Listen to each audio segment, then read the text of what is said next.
video pembelajaran IPA kelas 6 SDIT 2 Darussalam. Apa kabar anak-anak Ustazah? Semoga hari ini kalian dalam keadaan sehat semua. Hari ini kita akan belajar IPA tentang perkembangbiakan tumbuhan. Simak video dari Ustazah ya.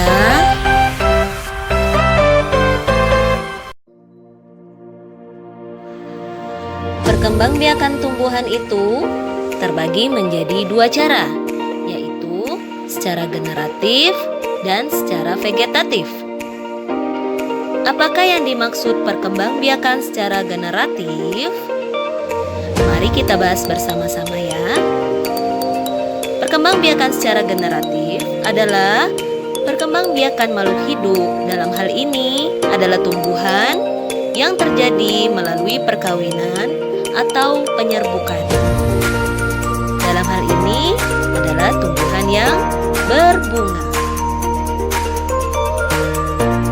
Sedangkan perkembangbiakan secara vegetatif adalah perkembangbiakan makhluk hidup, dalam hal ini tumbuhan, tanpa terjadinya perkawinan atau penyerbukan. Jadi jelas ya perbedaannya antara perkembangbiakan tumbuhan generatif dan vegetatif. Marilah kita bahas satu persatu. 1. Perkembangbiakan secara generatif. Perkembangbiakan secara generatif melibatkan tumbuh-tumbuhan yang berbunga. Dalam hal ini, tumbuhan berbunga akan mengalami proses yang dinamakan dengan penyerbukan.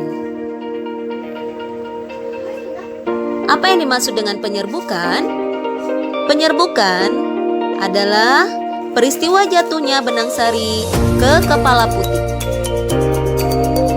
Nah, sebelum kita masuk ke jenis-jenis tumbuhan yang mengalami perkembangbiakan secara generatif, sebelumnya kita akan membahas alat perkembangan secara generatif pada tumbuhan.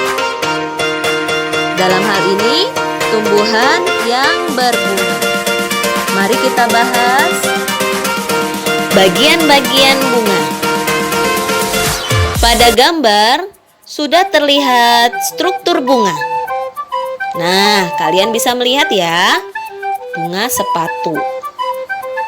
Oke, yang pertama, tangkai bunga. Tangkai bunga ini menghubungkan bunga dengan batang. Dan fungsinya menyokong pertumbuhan bunga agar tetap berdiri. Berdiri kokoh ya bunganya karena ada tangkainya. Oke, selanjutnya selain tangkai bunga, ada yang namanya dasar bunga. Kalian bisa lihat ya tanda panahnya. Dasar bunga ini adalah bagian ujung tangkai bunga yang agak membesar di atas tangkai bunga. Nah, itu agak membesar di atas tangkai bunga. Berikutnya adalah bakal biji atau biasa disebut sel buah atau bakal buah. Jadi, di dalam bakal buah ini terdapat sel ovum dan calon lembaga. Nah, di dalam kandungan ini, kantung ini terdapat sel ovum dan calon lembaga. Baik, selanjutnya ada kelopak bunga. Ya. Kelopak bunga ini berfungsi untuk melindungi mahkota bunga saat masih kuncup dari serangan hama, baik itu ulat, wereng, dan lain-lain. Berikutnya adalah, nah ini nih, sari yang berwarna ini dinamakan mahkota bunga. Fungsinya untuk apa, anak-anak? Fungsinya untuk mempercantik tampilan dari bunga. Loh, kenapa? Untuk apa bunga itu mempercantik diri? Supaya serangga tertarik, sehingga membantu proses penyerbukan. Berikutnya, benang sari. Keseluruhan ini dinamakan benang sari. Di atas ini kepala sari dan yang di bawah ini adalah tangkai sari. Dan fungsi benang sari adalah alat perkembangbiakan jantan. Jadi, pada bunga, alat perkembangbiakan jantan disebut benang sari. Nah, yang terakhir ini adalah putik. Ini namanya tangkai putik. Dan yang ini dinamakan tangkai putik. Jadi keseluruhannya disebut putik. Apa fungsi putik? Putik adalah alat perkembangbiakan betina pada bunga. Putik ini akan mengandung bakal buah atau bakal biji. Nah, di situ tempatnya. Ya, bakal buah ada di situ. Seperti Ustazah jelaskan tadi, penyerbukan itu merupakan jatuhnya benang sari ke kepala putik. Ya, jadi benang-benang sari di sini akan berterbangan tertiup angin atau dibantu oleh serangga sehingga jatuh ke kepala putik. Nah, di sini ada gambar yang diperbesar, yaitu benang sari.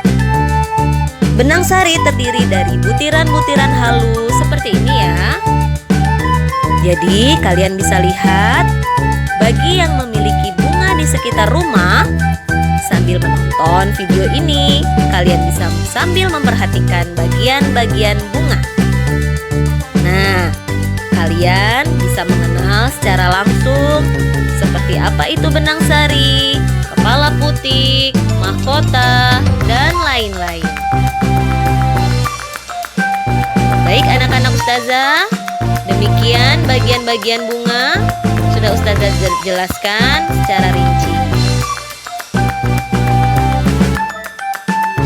Itulah tadi video pembelajaran IPA kali ini. Walaupun tidak secara langsung bertatap muka, mudah-mudahan video ini bisa kalian pahami ya.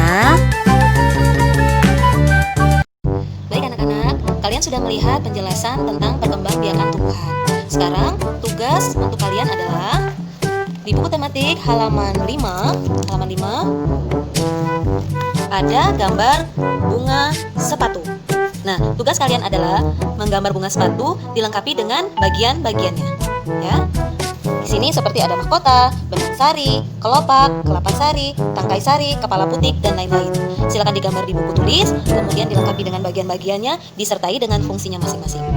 Itu saja tugasnya anak-anak ya. Selamat mengerjakan.